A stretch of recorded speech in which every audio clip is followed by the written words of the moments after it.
బా కొట్టింది భారత్ దెబ్బ గుర్తొచ్చింది వీళ్ళిద్దరికీ కూడా. ఇక్కడ మురిగేవి కుక్కలే, సింహమై సైలెంట్ గా తన పని తాను కానిచ్చేస్తుంది. భారత్ గురించి మాట్లాడుకుంటున్న సందర్భం ఈ రోజు ఎవడొస్తారో రండ్రా చూసుకుందాం అని చెప్పి భారత్ తన చేతులతో సమాధానం చెప్పింది. పాకిస్తాన్ బంగ్లాదేశ్లకు రెండిటికీ కలిపి ఒక్కసారి దిమ్మ తిరిగే షాక్ ఇచ్చింది. ఏంటనుకుంటున్నారు కదా, మాట్లాడుకుంటున్నాం దాని గురించి. అణు జలంతర్గామి గురించి విన్నారా? ఎప్పుడైనా చూసారా? కనీసం చదివారా? ఒకవేళ చదువుంటే కనుక అర్థమైపోతుంది, లేకపోతే కనుక నేను మీకు చెప్పే ప్రయత్నం చేశాను. జలంతర్గామి నుంచి K4 అంటూ ఉంటారు, K4 మిజైల్ని సక్సెస్ఫుల్గా పరీక్షించింది భారత్. ప్రయోగం విజయవంతం కావడంతో ప్రపంచానికి తానేంటో చూపించింది భారత్. అసలు ఏంటి ఐఎన్ఎస్ అరిఘాత్? దీని గురించి మాట్లాడుకోబోతున్నాం. ఏకంగా 3500 కిలోమీటర్ల దూరంలోని లక్ష్యాన్ని ఛేదించగలదు, అంటే అక్కడికి వెళ్ళగలదు. సముద్ర గర్భం నుంచి ఐఎన్ఎస్ అరిఘాత్ కొట్టిపడేయగలదు. 2.5 టన్నుల అణ్వాయుధాలను మోసుకు వెళ్ళగలదు అరిఘాత్. ఒక్కసారి ఈరోజు ప్రయోగం సక్సెస్ఫుల్ అయింది, ఒకసారి విజువల్ చూడండి, ఆ తర్వాత ఇన్ డీటెయిల్గా మాట్లాడుకుందాం. అసలు ఈ అరిఘాత్ అంటే ఏంటి? ఒక దెబ్బతో పాకిస్తాన్ బంగ్లాదేశ్కే కాదు, చైనాకి కూడా సమాధానం చెప్పిందన్న మాట వినిపిస్తోంది. ఎందుకు, ఏమిటి, ఎలా, ఎప్పుడు, ఎలా, ఏ విధంగా, ఇవన్నీ మాట్లాడుకుందాం. ఒక్కసారి ఆ విజువల్ చూడండి.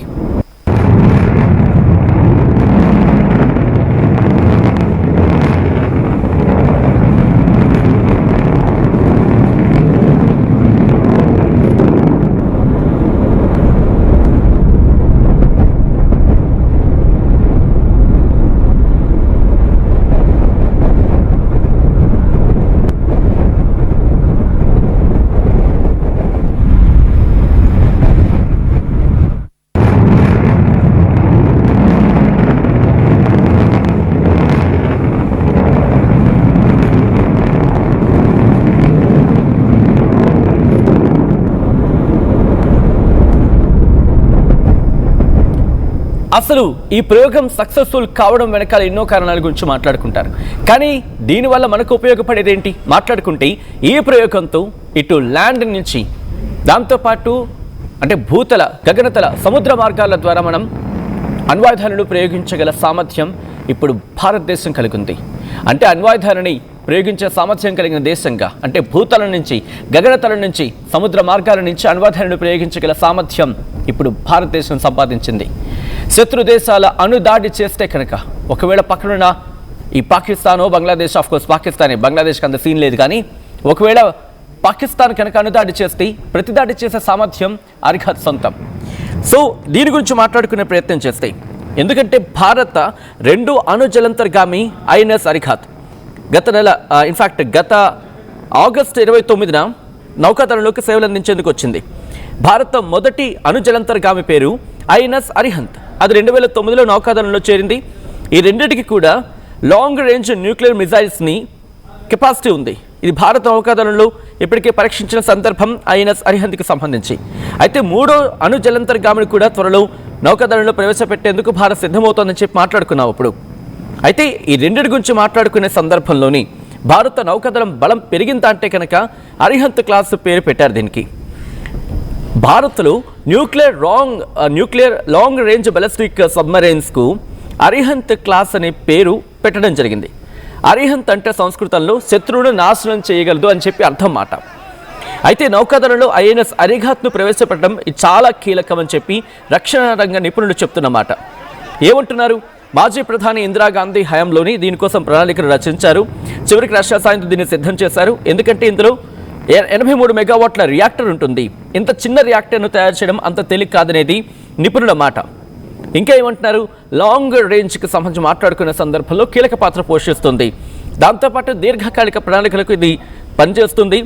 మరి ముఖ్యంగా అణు సంప్రదాయ జలంతర్గాములను అభివృద్ధి చేసేందుకు భారత ప్రభుత్వం ప్లాన్ చేస్తోందని చెప్పి కొన్ని రిపోర్ట్లు చెప్తున్నమాట. 3 దశల్లో అణు జలంతర్గాములను తయారు చేసేందుకు భారత్ ప్లాన్ చేస్తోంది. ఇంకోవైపు 6 కల్వరీ క్లాస్ జలంతర్గాములు కూడా ఇప్పటికే భారత్ నౌకాదళంలో చేరాయి.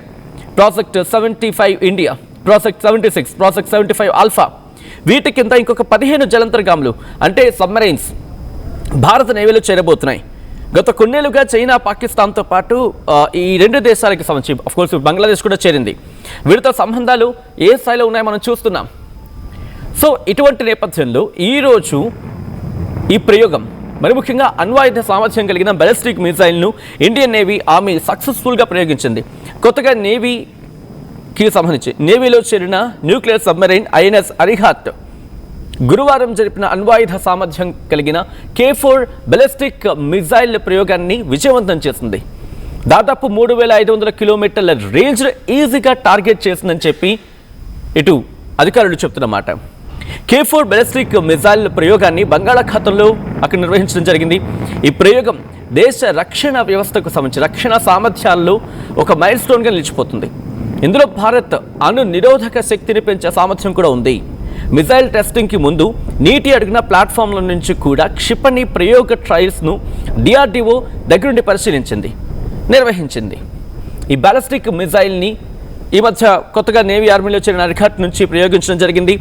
ఐఎన్ఎస్ అరిఘాట్ను విశాఖపట్నంలోని షిప్ బిల్డింగ్ సెంటర్లో ప్రారంభించి నౌకాదళానికి మరి ముఖ్యంగా చెప్పాలంటే నేవీకి అప్పగించడం జరిగింది కేంద్ర ప్రభుత్వం. రక్షణ శాఖ మంత్రి రాజ్నాథ్ సింగ్ దాన్ని ఇటు నేవీలోకి ప్రవేశపెట్టిన సందర్భం గురించి కూడా మనం మాట్లాడుకున్నాం కొద్ది రోజుల క్రితం. అయితే ఎందుకు ఇంత కీలకమైనది మాట్లాడుకుంటే భారత్ నేవీ రక్షణ వ్యవస్థను పటిష్టం చేసే దిశగా అడుగులు వేస్తోంది. ఇందులో భాగంగా భారత నౌకాదళ క్షిపణి వ్యవస్థను మిసైల్ సిస్టమ్ను మరింత స్ట్రెంథెన్ చేస్తోంది. K4 బాలిస్టిక్ మిసైల్ని ప్రయోగం లాంటివి మరికొన్ని నిర్వహించేందుకు సిద్ధమవుతోంది. ఒక్కసారి ఆ పాయింట్ ఆఫ్ టైం గురించి మాట్లాడుకుందాం. ఎందుకు ఇప్పుడు ఇంత కీలకం, ఎందుకు మనం జరపాల్సి వచ్చింది అనేది మాట్లాడుకుంటే కనుక ఇది కేవలం బంగ్లాదేశ్కి సంబంధించి మాత్రమే కాదు. మీకు గుర్తుంటే కనుక కొద్ది రోజుల క్రితం CDS చౌహాన్ ఒక మాట అనడం జరిగింది. బహుశా మనం దీర్ఘకాలిక యుద్ధాలకి మనం సిద్ధం కావాల్సి వస్తుందేమో అని అర్థం వచ్చేలా ఆయన మాట్లాడుకొచ్చారు. సో ఇటువంటి ప్రయోగాలు జరపడం ద్వారా ఇటు మన శక్తి సామర్థ్యాన్ని ప్రపంచానికి చెప్పడమే కాదు, అరే బాబు మీరు కూతలు కూస్తే కూయండి కానీ చేతుల్లో దిగితే కనుక భారత్ దగ్గర ఉన్న సత్తా ఏంటి అనేది చెప్పడం. అఫ్కోర్స్ ఇప్పటికీ బంగాళాఖాతం మీద వాళ్ళు ఘాజీ సంబంధించి వాళ్ళు ఎటువంటి పరాభవాన్ని ఎదుర్కొన్నారు మాట్లాడుకున్నాం.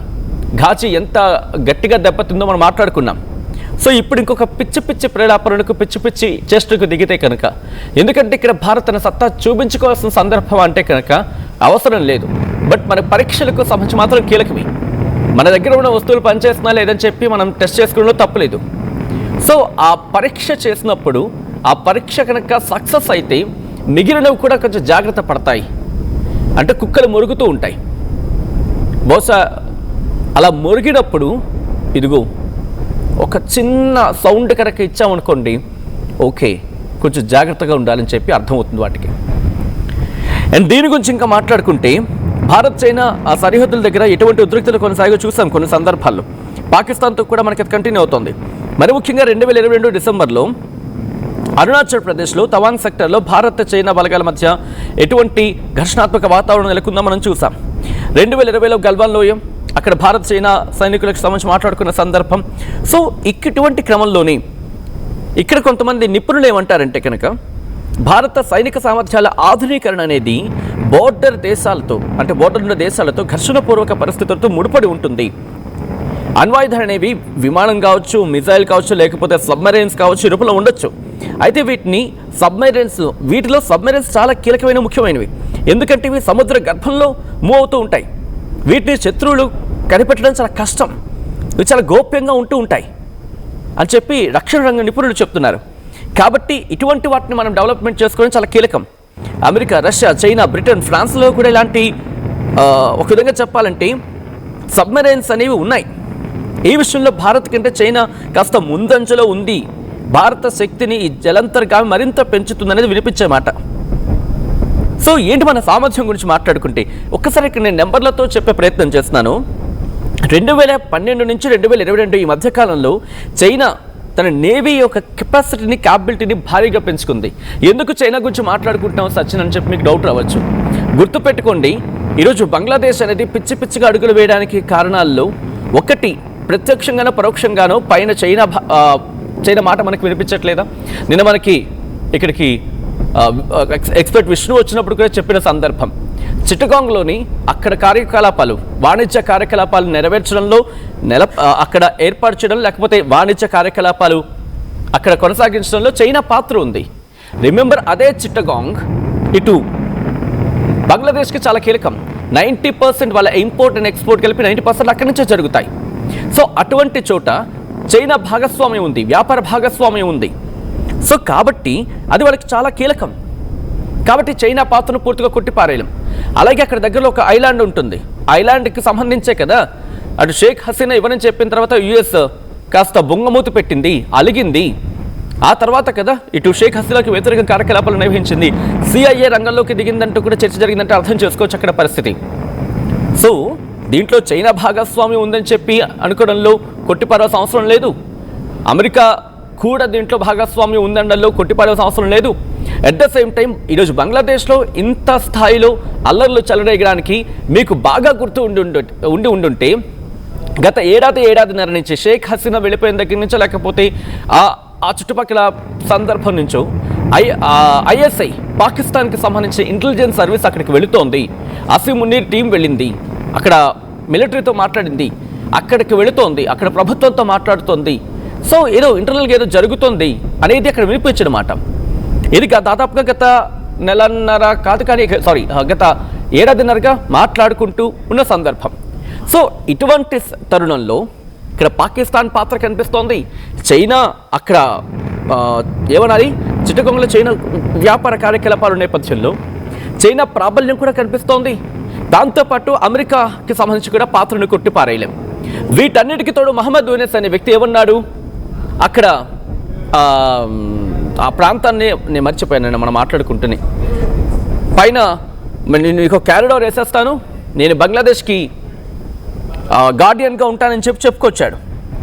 సో ఇటువంటి సందర్భాల్లో ఇటువంటి క్రమాల్లోనే ఎటువంటి హెచ్చరికలు జారీ అవుతున్నాయి అక్కడ అంటే ఇండైరెక్ట్గా ఏమంటున్నాడు, ఇండైరెక్ట్గా ఒక మాట అంటున్నాడు కదా, ఈశాన్య రాష్ట్రాలను కట్ చేసేసి భారత్కి అని చెప్పి వాళ్ళు మాట్లాడుతున్న మాటే కదా. సో ఇటువంటి సందర్భంలో సిలిగురి క్యారిడార్ అమ్మయ్య గుర్తొచ్చింది.